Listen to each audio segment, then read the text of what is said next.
America. For generations, that name meant something.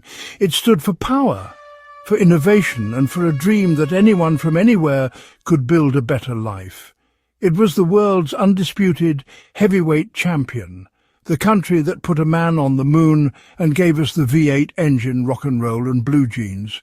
People looked to America not just for leadership, but for inspiration. It was the benchmark, the gold standard of what a nation could achieve when it put its mind to something. It was, in short, the place everyone else wanted to be.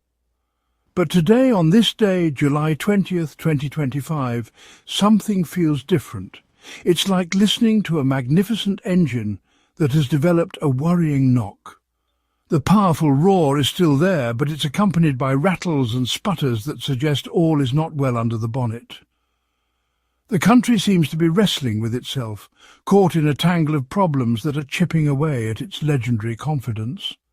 From the economy to its place in the world, the foundations that once seemed unshakable are now showing cracks.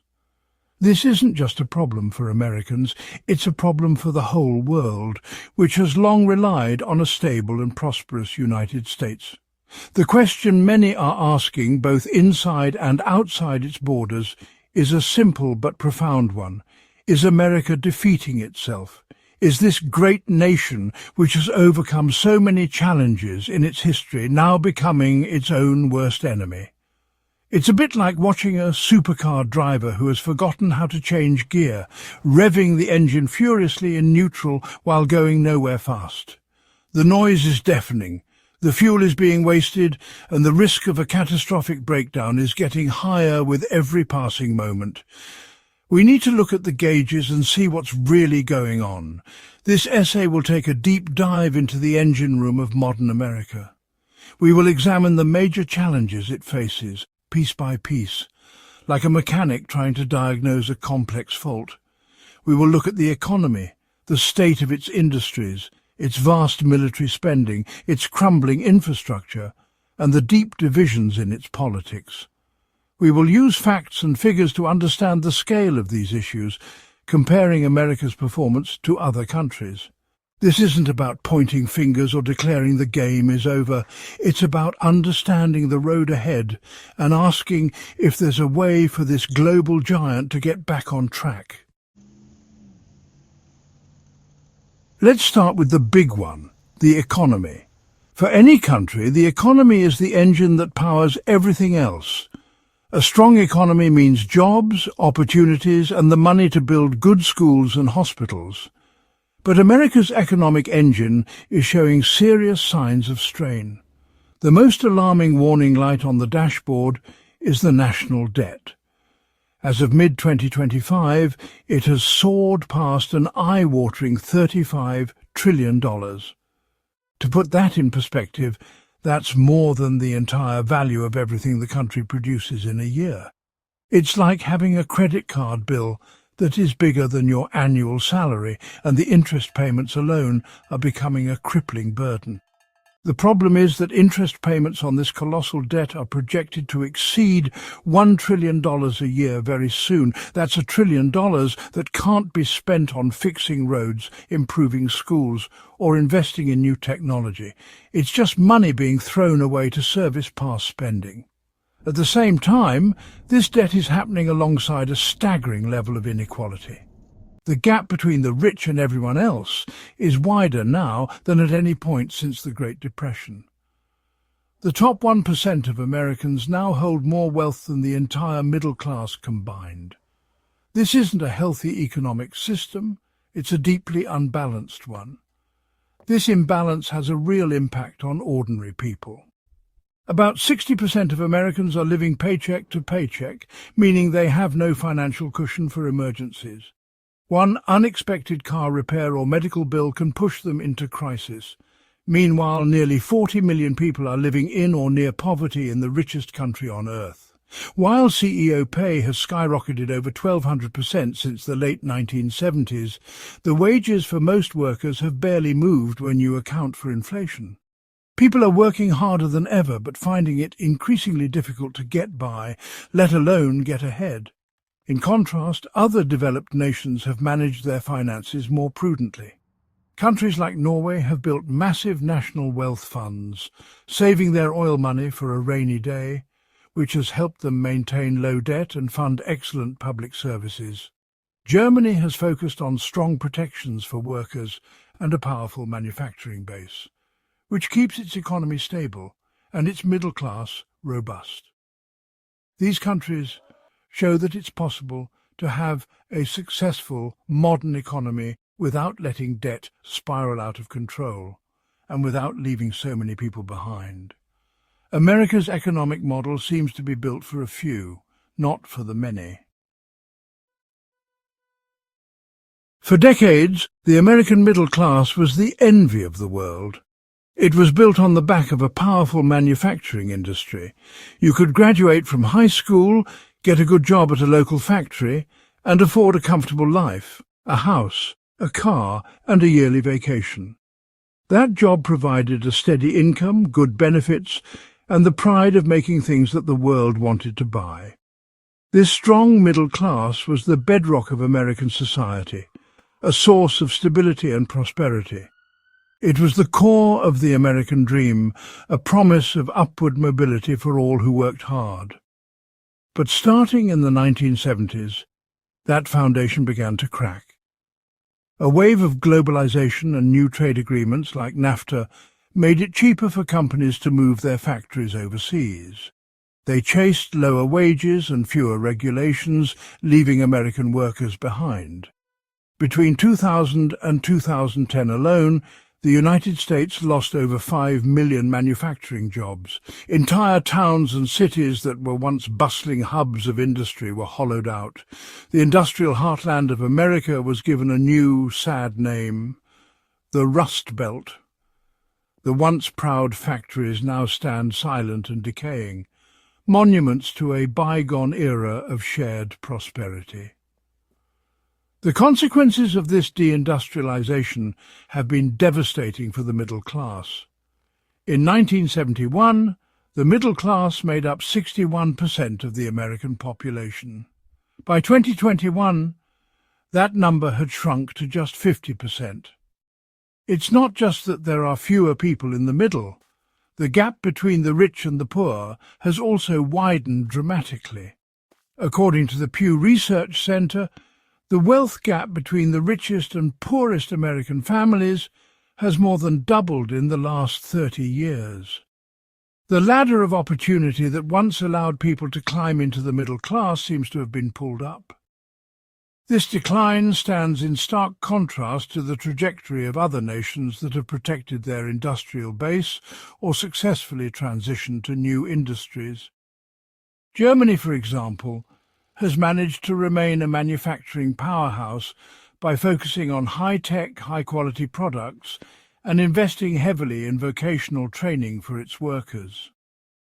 South Korea transformed itself from a poor, agrarian society into a global leader in electronics and automotive manufacturing through strategic government investment and a focus on exports.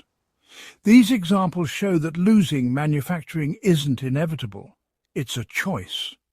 America chose a path that benefited corporations, but it came at a huge cost to its workers and its middle class. A nation has to make choices about where it spends its money. It's a classic dilemma. Do you spend on guns, meaning the military, or on butter, meaning domestic needs like healthcare, education and infrastructure? For the past few decades, America has overwhelmingly chosen guns. The amount of money the United States spends on its military is astonishing. It spends more on defense than the next 10 countries combined. This immense spending is justified as necessary to protect American interests and maintain global peace. But it comes with a colossal price tag that affects every aspect of life back home. The cost of the wars fought since the 9/11 attacks in 2001 is almost impossible to comprehend.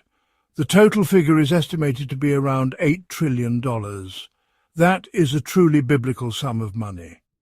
To put it in perspective, that amount could have been used to completely rebuild America's infrastructure, provide free college education to every student, and eliminate homelessness, with trillions left over.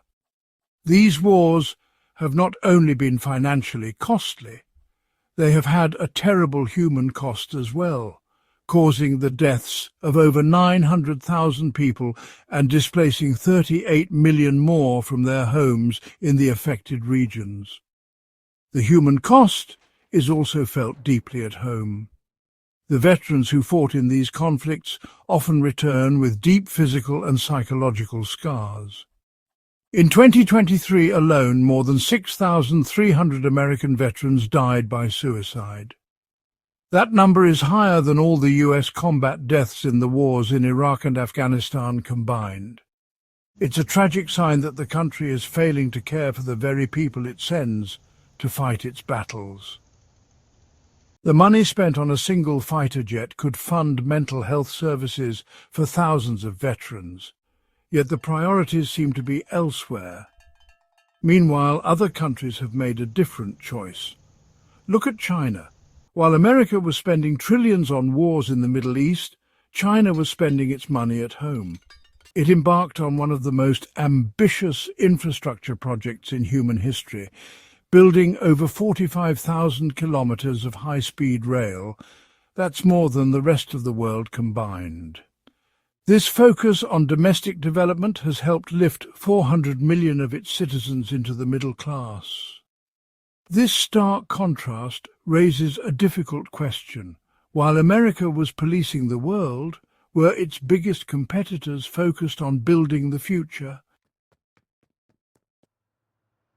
If military spending shows where America's priorities have been, the state of its infrastructure shows what has been neglected. Infrastructure is, well, the skeleton of a country.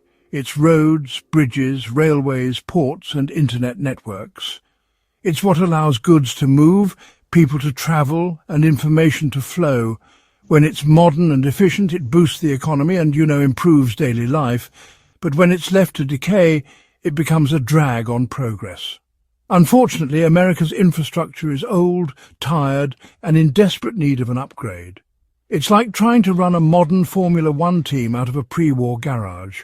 The American Society of Civil Engineers regularly gives the country's infrastructure a report card, and the latest grade was a C-.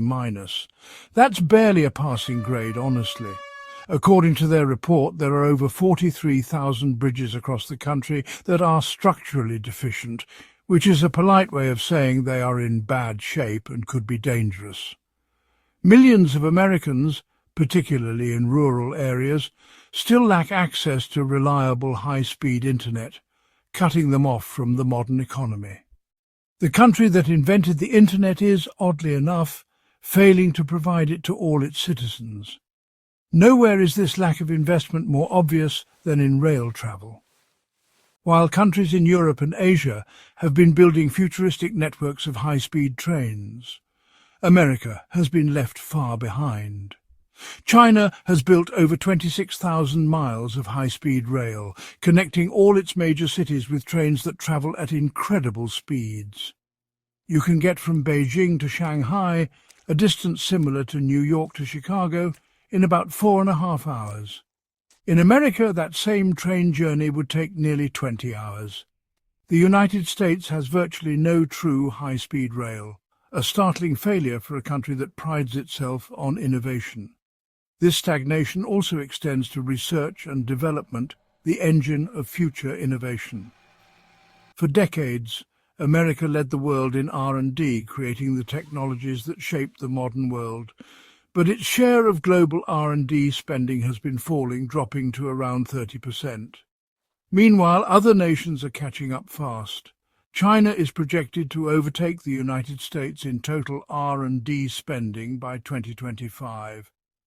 By failing to invest in the foundations of its future, both physical and intellectual, America risks being overtaken by countries that are more forward-thinking and willing to make the necessary long-term investments.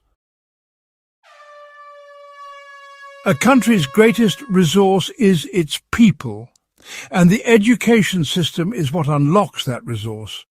A good education gives citizens the skills they need to innovate, compete, and build a prosperous society. America has some of the best universities in the world, but its primary and secondary school system, the foundation for everything that follows, is struggling badly. Despite spending more money per student than almost any other developed nation, the results are deeply disappointing. It's like buying the most expensive car on the market only to find it can't keep up with cheaper, more reliable models. The international rankings tell a clear story. According to the 2022 PISA report, which tests 15-year-olds around the world, American students are falling behind. They ranked 13th in reading, a mediocre 18th in science, and a dismal 37th in mathematics. The United States spends around $14,000 per student each year, one of the highest rates in the world, yet it is being outperformed by many countries that spend far less. This suggests the problem isn't a lack of money, but how that money is being used. The system seems to be inefficient and is failing to deliver a world-class education for the majority of its children. One of the biggest problems is a critical shortage of qualified teachers. In 2023, there were over 270,000 teaching positions across the country that were either vacant or filled by people who were not fully qualified. Teachers are leaving the profession in droves due to low pay, difficult working conditions, and a lack of respect. When you don't have enough good teachers, the quality of education inevitably suffers. You can have the most modern school buildings and the latest technology, but without a motivated, well-trained teacher in the classroom, none of it matters. Other countries have shown that a different approach can yield much better results. Finland, for example, consistently ranks among the best in the world for education. It achieves this by making teaching a highly respected and competitive profession, giving teachers a great deal of autonomy in the classroom, and focusing on equitable outcomes for all students. Singapore, another top performer, has built a system that emphasizes technical skills and adapts quickly to the needs of the modern economy. These countries prove that excellence in education is achievable, but it requires a fundamental commitment to valuing teachers and focusing on what works, not just on spending more money. For a democracy to function, its citizens need to have a basic level of trust in each other and in their institutions. They need to believe that the government, the media, and the justice system are working for the common good. In America today, that trust has collapsed. The country is more politically divided than at any time since the Civil War. It's as if the nation is split into two separate teams that see each other not as opponents, but as enemies. They don't just disagree on policy, they disagree on basic facts, and they live in separate information bubbles. The numbers paint a stark picture of this division. Over 80% of Americans believe the country is deeply split on its most important values. This isn't just a friendly disagreement over tax policy, it's a fundamental conflict over what it means to be American. This polarization is fueled by a media landscape that prioritizes outrage over information and by politicians who find it easier to win elections by stoking fear and anger rather than by seeking compromise and common ground. The result is a political system that is paralyzed, unable to address the country's biggest challenges because the two sides cannot even agree on what the problems are. This political warfare has led to a catastrophic loss of faith in public institutions. A 2023 Gallup poll revealed that trust in major institutions is at historic lows. Only 26% of Americans have confidence in newspapers, just 18% trust television news, and a shockingly low 8% have any faith in Congress. When people don't trust their government or the press, it becomes impossible to have a rational public debate. Conspiracy theories flourish, and misinformation spreads like wildfire, further eroding the shared reality that is necessary for a society to function. This is not the norm in all Western democracies. In countries like Norway and Sweden, public trust in the government and the media remains relatively high. People there generally believe that their institutions are working in their best interests, even when they disagree with specific decisions.